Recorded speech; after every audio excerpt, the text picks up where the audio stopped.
Hey, Scott Machine Gun Dad, welcome back to the channel. If you have been following me at all, I just posted a P89 video. Well, I also have the P95, which is, I believe, the polymer frame of this.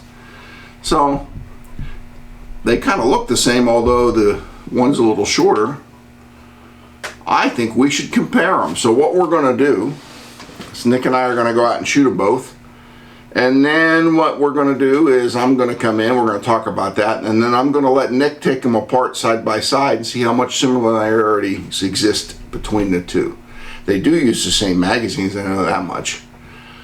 So, I think we should go shoot them.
Hey, we were just outside shooting. I'll let Nick give you his opinion. Well, it's a very obvious opinion if you saw the shooting video that we did. The metal frame one is clearly superior. I shot ridiculously well with this compared to the polymer one. It's easier, faster follow-up shots. The triggers are about the same, as you would expect. The sights are about the same, but for some reason, having the nickel slide made it easier for my eyes to pick up, especially with the overcast that we had. It was way easier for me to pick up on the target and the sights and go from there. I like the feel of the metal one in my hand a heck of a lot more.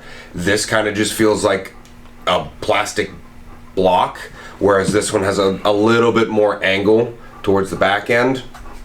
I just think metal frame is superior, plus with it being metal frame, you have the reliability increase.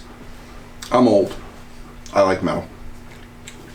That's the way it is. That's why I carry a cigarette Beretta. Polymer isn't not my choice. Striker fired polymer I freaking hate, but hammer fired polymer is usable. Individually, Nick's right on. There's a little more contour to this magazine. This one's kind of straight. However, weight-wise, if you're going to carry these, you would think that because this is metal, it weighs way more than it doesn't. It's holding this. This one actually feels heavier. Of course, my left arm's weaker, but they're very, very close. As far as concealability, this one is shorter, maybe an inch. They shoot about the same. I had some trouble. If you go back to the video, you'll see I'm snapping the trigger, and I couldn't figure out why this trigger was giving me notches. What was happening is the red thing was getting underneath the trigger, and as I was squeezing, I was pushing the red piece of plastic. So I should probably cut that off. Which one you think the metal one for you, huh? I would definitely take the metal one. I would trust that in a self-defense scenario way more than the polymer. The only reason I would take something like the polymer is because it's a little bit shorter and it's not nickel, so it's way less obvious to spot. That would help a lot more with concealability rather than bright, long, heavy, and arguably easier to shoot. For me, if you have to choose between one or the other, I would go with a metal frame gun. I shot this one way better than I did the polymer gun. However, I think this gun will serve you. I think you could use this and carry it, and as long as you got proficient with it, it would work. The remarkable thing is these were within like $20 of each other. So it's kind of like whatever becomes available in your price range. If it's a Ruger and it's the early P series, I don't think you really can go wrong. Understand they have the ergonomics of a rounded off brick or a 2x4. They are not a SIG, they are not a Beretta or an HK, but they are functional and they are inexpensive. The biggest problem I've had with both of these pistols is I have one 15-round factory mag and two 10-rounders that came with this, and the only other mag I've been able to find is the Metgar, which works good, but there are no factory mags that are available. You know, you figure for a $300 gun, a mag would be $20. A Ruger factory mag's like $50 frickin' dollars, and I don't want to pay $50 for a mag for a $300 gun, and even a Metgar's like $26 or $29. I would recommend you buy one. If you're looking for an entry-level carry pistol, then it comes down to personal choice, polymer versus steel. I would always take the metal frame. Actually, I think this is aluminum, but I would take the metal frame. Understand, if you buy this gun, you're going to have a magazine problem. This is the kind of gun where you start doing the gun shows and you start walking around and looking for the hole in the front of the magazine and say, that's a Ruger P magazine, and I'll buy that. And maybe you can pick up some factory ones for 20, 25 bucks a piece at a gun show. But if you go online and try to buy them, they're not $25. The only problem I have with this series at all is my glasses. Today was overcrowded, so they didn't get real dark. But they tint a little bit, and the white dots on these guns are very, very small, and this one's kind of dirty. They're very hard to see.